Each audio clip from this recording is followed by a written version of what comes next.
धनुष्यबाण चिन्ह शिवसेनेचा आणि एकूणच शिवसेना पक्ष कोणाचा याबद्दल त्या ठिकाणी सुनावणी सुरू आहे. कसं बघता या सुनावणीकडं, काय निकाल अपेक्षित आहे? सुप्रीम कोर्टामध्ये जी सुनावणी धनुष्यबाण या निशाणीबद्दल दोन्ही शिवसेनेमध्ये सुरू आहे. आम्हाला पूर्णपणे अपेक्षा आहे की धनुष्यबाण हा बाळासाहेबांच्या विचारांची खरी शिवसेना ही शिंदेसाहेबांचं नेतृत्व कोर्टाने सुद्धा अगोदरच मान्य केलेलं आहे. आता सुप्रीम कोर्टामध्ये ही सुनावणी सुरू आहे, परंतु आम्हाला पूर्णपणे आत्मविश्वास आहे की धनुष्यबाण निशाणी ही शिंदेसाहेबांच्या शिवसेनेलाच या ठिकाणी राहील. यात आम्हाला कोणत्याही प्रकारची शंका आमच्या मनामध्ये नाही आहे. कारण आज जे काही संख्याबळ आपण पाहत आहे शिवसेनेचं, ते संपूर्ण संख्याबळ हे शिवसेनेकडे शिंदेसाहेबांकडे या ठिकाणी आहे. त्यामुळे कोर्टसुद्धा या सगळ्या गोष्टीचा नक्कीच पॉझिटिव्हली विचार करतील असं मला पूर्णपणे या ठिकाणी वाटतं. सर, कधीपर्यंत हे सत्र चालू का? ते आता थोड्याफार प्रमाणात या सगळ्या गोष्टी होत राहतील, परंतु शेवटला वरिष्ठांचा निर्णय ज्यावेळेस वरच्या निवडणुका येत असतात, लोकसभा असतील, विधानसभा असतील, या साऱ्या निवडणुकांमध्ये वरिष्ठ नेते एकत्रपणे येऊन निर्णय घेतील आणि तो निर्णय आम्हा सगळ्यांना मान्य असेल. त्यावरच या ठिकाणी ध्वजारोहण आहे आणि भरत गोगावले म्हणतायत की मीच पालकमंत्री होणार, किती वेळ जाईल पण मीच होईल. कसं बघता त्यांच्या दाव्याकडं? काय सूत्रांकडे माहिती आहे अधिक शिवसेनेच्या अंतर्गत गटात? माझ्या मते आता वरिष्ठ लेवलला तिन्ही पक्षाचे नेते एकत्रपणे बसून या ठिकाणी विधान परिषदेच्या निवडणुकीदरम्यान निर्णय घेण्यात आलेला आहे की भरत शेठ यांना रायगडचे पालकमंत्री करण्यात येणार आहे, असं आमच्या नेतृत्वाने सुद्धा आम्हाला सांगितलेलं आहे.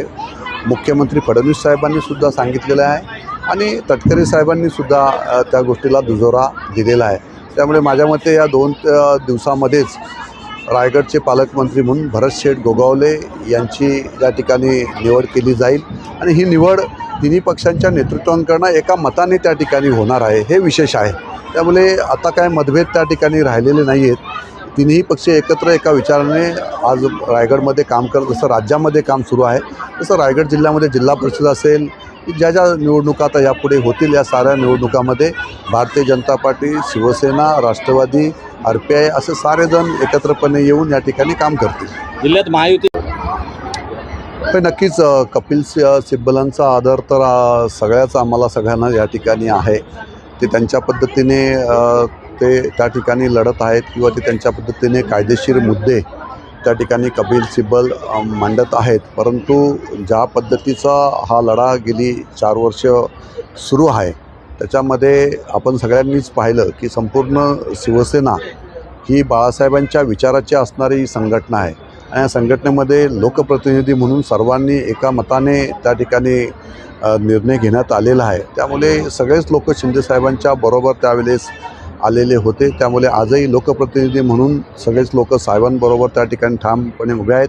आणि आपण पाहिलं की निवडणूक आयोगांच्या त्यानंतरच्या झालेल्या निवडणुकामध्ये लोकसभेची निवडणुका असेल, त्यानंतर विधानसभेची निवडणुका असेल, त्यानंतर नगरपालिका असतील, ग्रामपंचायतपर्यंत ज्या ज्या निवडणुका चिन्हावरती झाल्या त्या धनुष्यबाणच्या चिन्हावरच शिवसेना या ठिकाणी लढलेली आहे. त्यामुळे नक्कीच धनुष्यबाण ही निशाणी शिवसेनेकडेच या ठिकाणी राहील, यात कोणत्याही प्रकारची शंका आमच्या मनामध्ये नाही आहे. होय, त्या ठिकाणी पलसदरी रोड हा एक बऱ्याचशा काही शेतकऱ्यांचं त्या ठिकाणचं पेमेंट बाकी असल्यामुळे त्या ठिकाणचं काम पूर्ण झालेलं नव्हतं. त्याच्याबाबतीत सातत्याने आपण पाठपुरावा शासनाकडे केलेला आहे आणि लवकरच त्या शेतकऱ्यांचं राहिलेलं पेमेंटसुद्धा त्या ठिकाणी पूर्णपणे दिलं जाईल आणि मग तो राहिलेलं जे काम आहे ते आता पाऊस पुढच्या महिन्यात कमी झाला की तात्काळ ते कामसुद्धा त्या ठिकाणी सुरू केलं जाईल, असं मी या ठिकाणी आपल्याला सांगतो.